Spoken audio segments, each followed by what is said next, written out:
क्या आपको लगता है कि इंडियन इकोनॉमी ग्रो कर पाएगी? टायर 1 से टायर 2, 3 और रूरल एरिया भी यहाँ पे धीरे धीरे डेवलप हो जाएंगे।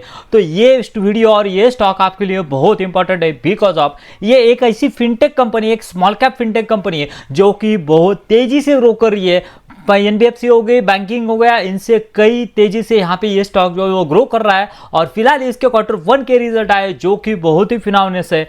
नमस्ते दोस्तों, मैं संदीप पाउटी स्वागत करता हूं आपका यहाँ पे संदीप पाउटी ग्रोइंग कम्युनिटी में। आज के वीडियो में देखेंगे यहाँ पे एमराल्ड फाइनेंस के बारे में, जो कि यहाँ पे बहुत तेजी से ग्रो कर रहा है और उसके कौन कॉल में उन्होंने मैनेजमेंट ने क्या गाइडेंस दिया, क्या क्या बताया है, इन सभी के बारे में डिकोडिंग करेंगे। लेकिन उससे पहले जैसे कि हम हमेशा कहते हैं, लर्निंग है तो ही अर्निंग है। चलिए कुछ नया सीखते हैं। दोस्तों इन शॉर्ट में पहले कंपनी का बिजनेस मॉडल समझेंगे, जिससे आपको अंदाजा आ जाएगा कि आगे आने वाले कुछ सालों में कंपनी कहां तक पहुंच सकती है और कहां तक हम उसको देख सकते हैं। देखिए, कंपनी का अगर बिजनेस मॉडल की बात की जाए तो बेसिकली ये सर्विसेज जो है वो प्रोवाइड करती है company. Personal loan, business loan, home loan, loan against property, उसके बाद में car loan, machinery loan and gold loan.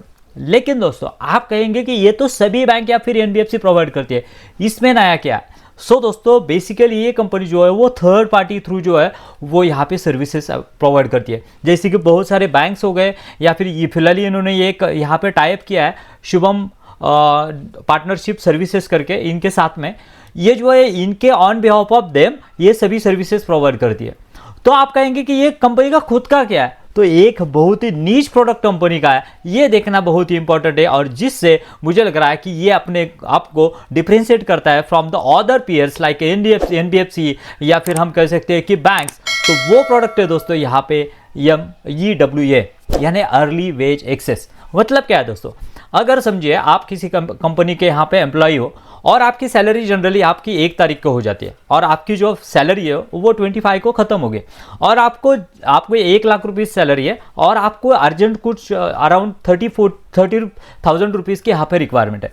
तो क्या करती है ना, ये यहाँ पे एमराल्ड फाइनेंस क्या करती है, यहाँ पे आपकी कंपनी जो है, एम्प्लॉयर जो है, उसके साथ में टाइप करती है और उनको कहती है कि आपको इनको अगर 30,000 की रिक्वायरमेंट है तो आप हमारे एप्लीकेशन में अप्लाई करो और हम आपको 30,000 रुपीज़ देंगे, 30,000 रुपीज़ देंगे।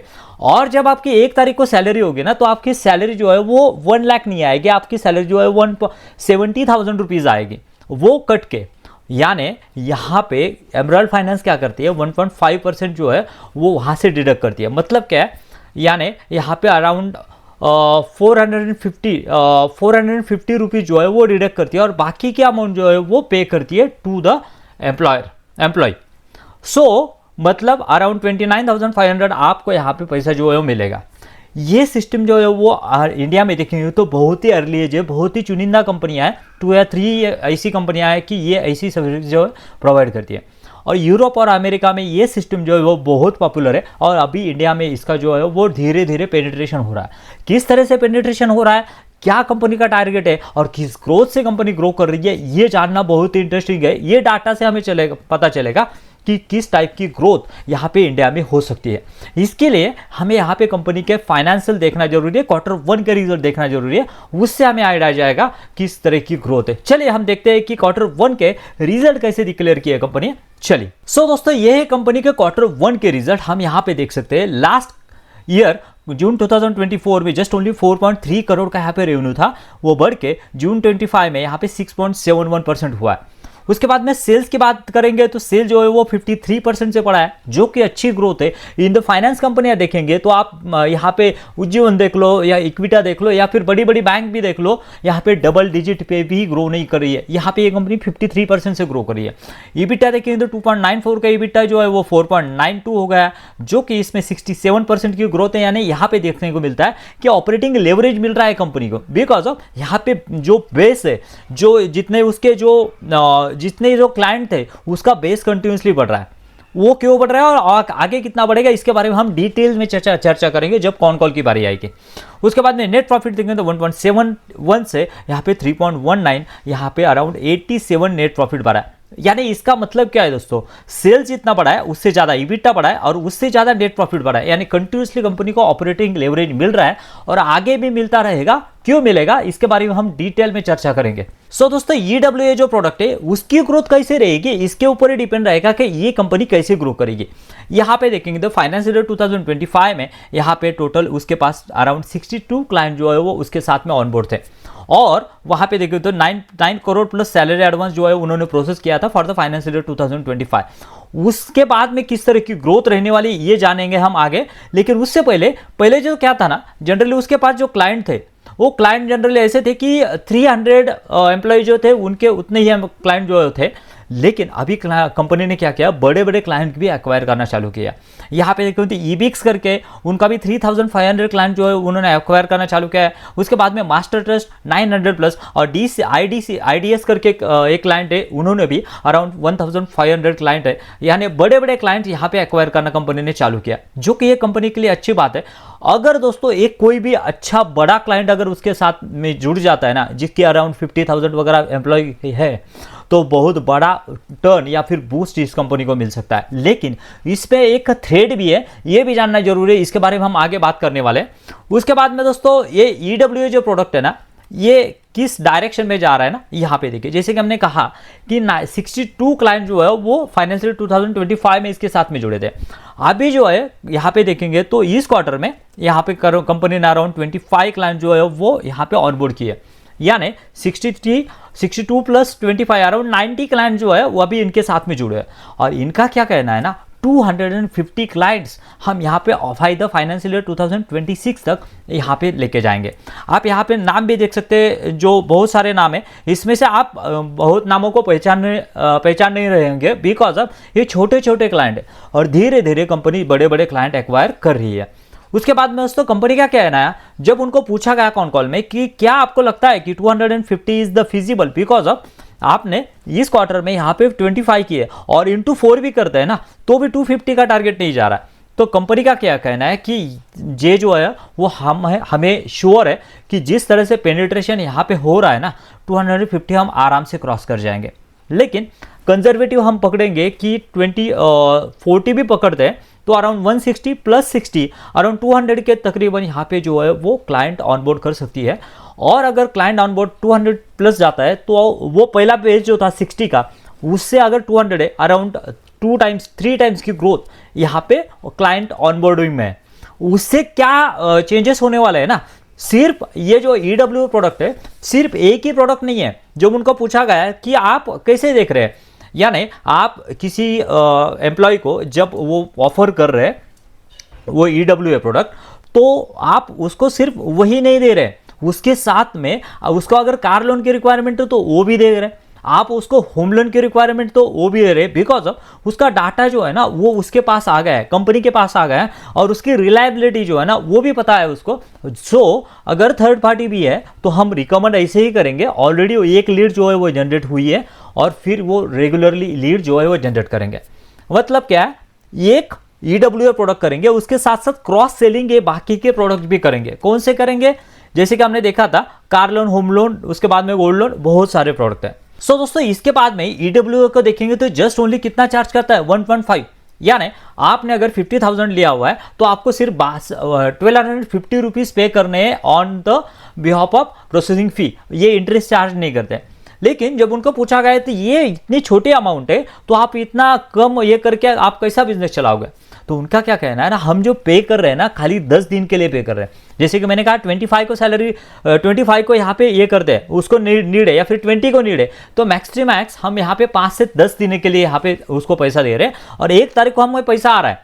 मतलब हम देखेंगे तो 1.5 आपने देखने को कम मिलता है, लेकिन वो अगर इन टर्म्स ऑफ INR में या फिर इंटरेस्ट रेट में देखेंगे तो 1.5 into 2 is equal to 3% per month and 12 into 3 is equal to 36% per year पे हम यहाँ पे चार्ज कर रहे हैं। मतलब ये थोड़ा अमाउंट नहीं है, आपको देखने को 1.5 लग रहा होगा लेकिन ये बहुत बड़ा है। उसके बाद में दोस्तों यहाँ पे कंपनी अभी पर्सनल लोन में भी शिफ्ट होना चाह रही है। पहले तो पर्सनल लोन थर्ड पार्टी के लिए कर दी थी, जैसे कि मैंने कहा बहुत सारी जो बैंक है उनके लिए कर दी थी, लेकिन अभी जो EWA प्रोडक्ट है इन्होंने हमारे खुद के लिए भी यहाँ पे चालू कर दिया। क्यों चालू कर दिया है ये देखना जरूरी है, बिकॉज ऑफ ना, जैसे कि समझिए, जैसे कि मैंने कहा मुझे 1 लाख रुपीज़ सैलरी है, 1 लाख रुपीज़ सैलरी है और मैंने 30,000 की रिक्वायरमेंट, लेकिन इन फ्यूचर में मुझे बड़ी रिक्वायरमेंट है और मैं 2 लाख की रिक्वायरमेंट है, और उसके बाद में मुझे अगर ये लेना है तो मैं EWA तो नहीं लूँगा, अर्ली वेज एक्सेस तो नहीं लूँगा, उसके लिए मुझे पर्सनल लोन लेना होगा। तो कंपनी का कहना है जो अगर वो क्लाइंट दूसरे की तरफ जाएगा तो हमारा मतलब जो क्रॉस सेलिंग नहीं हो पाएगा, और वो ये एक अपॉर्चुनिटी है वो हम यहाँ पे ग्रैब करना चाहते हैं। तो कंपनी ने अभी पर्सनल लोन भी यहाँ पे ऑफर करना चालू कर दिया है, जिससे कि क्रॉस सेलिंग जो है वो उसका मार्जिन जो है वो ज़्यादा रहेगा। पर्सनल लोन ये ऑफर करते थे लेकिन वो थर्ड पार्टी के लिए जाता था, उसका मार्जिन जो है वो थर्ड पार्टी को ज़्यादा मिलता था। ये इन्होंने भी चालू कर दिया है। दोस्तों जैसे कि मैंने कहा ये क्रॉस सेलिंग भी होता है, लेकिन अगर यहाँ पे EWA का कंट्रीब्यूशन देखेंगे तो बहुत छोटा है, 4 to 5% of the total income. लेकिन जैसे जैसे क्लाइंट की ऑनबोर्डिंग बढ़ेगी ये भी बढ़ने वाला है। उसके साथ साथ देखेंगे इससे कितना रेवेन्यू आता है, अराउंड 15 करोड़ का जो है वो यहाँ पे बिजनेस होता है, और ईयरली देखेंगे तो 180 करोड़ का है। और इसे क्रॉस सेलिंग करके है ना 2.7 करोड़ का यहाँ पे अराउंड 1.5% का जो है EWA का क्रॉस सेलिंग से इनकम आता है। यानी ये जैसे जैसे बढ़ेगा उसको क्रॉस सेलिंग बढ़ेगा, और उससे जैसे कि बजाज फाइनेंस ने किया था 0 कॉस्ट EMI पे, वो एक उनका एक प्रोडक्ट था, और उसके वजह से ये बाकी के सभी प्रोडक्ट जो है ना वो क्रॉस सेलिंग करते थे, और उसके वजह से क्या होता रेवेन्यू में जो है वो बहुत बड़ा जंप यहाँ पे आ जाता था। दोस्तों ऊपर जो आपको यहाँ पे नाम दिख रहे हैं वो सभी लेंडर्स है जिनसे यहाँ पे जो है फंड एक्वायर करते हैं, और नीचे जो नाम है वो सभी ऐसे नाम है जिनके लिए यहाँ पे क्रॉस सेलिंग करते हैं, यहाँ पे ये जो बिजनेस लोन्स है वो प्रोवाइड करने का काम करती है। तो यहाँ पे देख सकते हैं उसमें HDFC हो गया, ICICI हो गया, उसके साथ साथ IDFC एंड सो ऑन, बहुत सारे नाम इसमें शुमार है और बड़े बड़े नाम यहाँ पे शुमार है।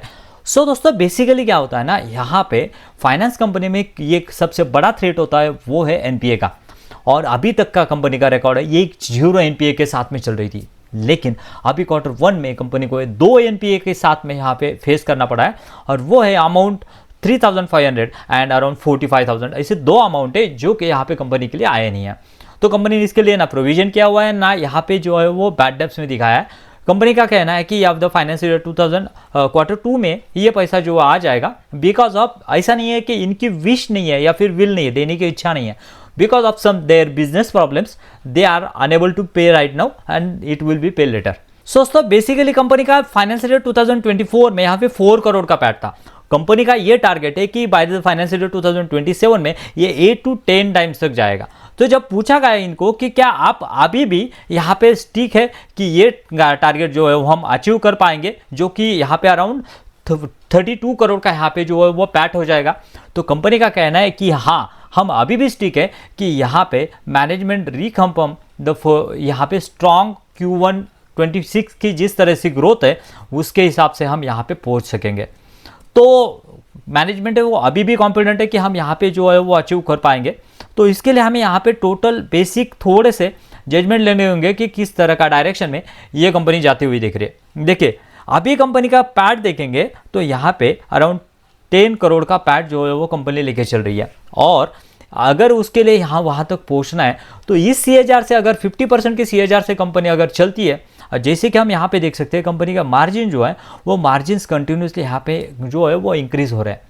तो ऐसा अगर परफॉर्मेंस कंटिन्यूसली रहता है और क्लाइंट ऑनबोर्डिंग जो है वो कंटिन्यूसली यहाँ पे बढ़ती रहेगी तो ऑब्वियसली मुझे लग रहा है कि यहाँ तक पहुँच सकते हैं। लेकिन उसके लिए ट्रैक करना होगा, और ट्रैक करने के लिए चैनल को सब्सक्राइब करना होगा दोस्तों, बिकॉज ऑफ ये कंपनी मेरे कंटिन्यूसली वॉच लिस्ट में है और मुझे लग रहा है कि इसमें बहुत बड़ा पोटेंशियल है। सो दोस्तों उसके बाद में एक बहुत ही इंटरेस्टिंग चीज़ आपको यहाँ पे देखने को मिलेगी कि यहाँ पे प्रोमोटर जो है वो अपना हिस्सा यहाँ पे बेचते हुए दिख रहे हैं, जो कि एक थ्रेट हो सकता है। लेकिन कंपनी का क्या कहना है, हमने यहाँ पे फंड लेने की जगह यहाँ पे इक्विटी डाइल्यूट की थी, और इक्विटी डाइल्यूट करने के बाद में यहाँ पे फंड उठाए थे, लेकिन इससे आगे हम यहाँ पे इक्विटी डाइल्यूट नहीं करेंगे, हम यहाँ पे डेप लेने वाले हैं। बिकॉज ऑफ क्यों डेप लेने वाले, बिकॉज यहाँ पे डेप टू इक्विटी देखेंगे तो डेप टू इक्विटी कुछ भी नहीं है, इनका 0.18 का डेप टू इक्विटी है जो कि निग्लिजिबल है, और इसको हम यहाँ पे 1 तक लेके जाएंगे। इसका मतलब क्या हुआ दोस्तों, इसका मतलब ये हुआ कि यहाँ पे इससे आगे यहाँ पे प्रमोटर सेलिंग होने वाली नहीं है, ऐसा इंडिकेशन यहाँ पे मैनेजमेंट दे रहा है। पहली बात। दूसरी बात, अगर इन्होंने सेल किया है ना अराउंड यहाँ पे हम कह सकते हैं 10% सेल किया है, तो 10% सेल करने वाले कौन है, तो बाय करने वाले कौन है, तो वो है दोस्तों यहाँ पे FIs, जो कि 0% से धीरे धीरे बढ़ाते हुए ना 9.3% तक आ चुका है, जो कि एक अच्छी साइन होती है। स्ट्रॉन्ग हैंड में यहाँ पे होल्डिंग जो है वो जाती हुई दिख रही है। उसके बाद में दोस्तों यहाँ पे अगर बात की जाए कि किस तरह का यहाँ पे परफॉर्मेंस है। कंपनी का कहना है कि ROE जो है वो भी हमारा कंटिन्यूसली बढ़ने वाला है, जो कि एक अच्छी साइन है अगेन। और दोस्तों यहाँ पे थ्रेट अगर कुछ होगा ना, तो थ्रेट है कि किस तरह से ऑनबोर्डिंग हो रहा है या नहीं हो रहा है, ये देखना जरूरी है। सो दोस्तों पीयर्स की बात की जाए तो पीयर्स में ये कंपनी जो है वो सबसे तेजी से यहाँ पे सेल्स ग्रोथ और प्रॉफिट ग्रोथ दोनों भी करती हुई दिख रही है। और यहाँ पे अगर टोटल ऑन ईयर बेसिस पे देखेंगे तो देख सकते हैं यहाँ पे कैसा परफॉर्मेंस रहा है कंपनी का पिछले 3 साल में एज वेल एज पिछले यहाँ पे 1 ईयर में, क्योंकि उसी तरह का प्रॉफिट जिस तरह से बढ़ रहा है उसी तरह से कंपनी यहाँ पे CAGR रिटर्न भी अपने इन्वेस्टर को दे रही है। लेकिन दोस्तों कुछ थ्रेट हमें यहाँ पे जानने जरूरी है। कंपनी क्लाइंट ऑनबोर्ड किस तरह से कर रही है, वो ट्रैक पे है कि नहीं, ये देखना जरूरी है। कंपनी यहाँ पे किस डायरेक्शन में जा रही है, पर्सनल लोन में जा रही है, पहले कर रही थी, यहाँ पे हम यहाँ पे ये करेंगे इनवाइस डिस्काउंटिंग में जाएंगे। तो कंपनी का बिजनेस मॉडल जो वो स्टेबल हो रहा है, ट्रायल एंड एरर बेसिस पे यहाँ पे कंपनी काम कर रही है, ये देखना भी बहुत इंटरेस्टिंग है और जरूरी है। उसके बाद में हम यहाँ पे धीरे धीरे हमारा एलोकेशन जो है वो बढ़ा सकते हैं। हालांकि बहुत बढ़िया कर रही है कंपनी, मैनेजमेंट जिस तरह का यहाँ पे गाइडेंस दे रहा है उसी तरह का डिलीवर भी कर रहा है अभी तक, लेकिन आगे कर पाएगा कि नहीं इसके लिए ट्रैकिंग जरूरी है। मिलता है नई वीडियो में। Thank you very much. जय हिंद।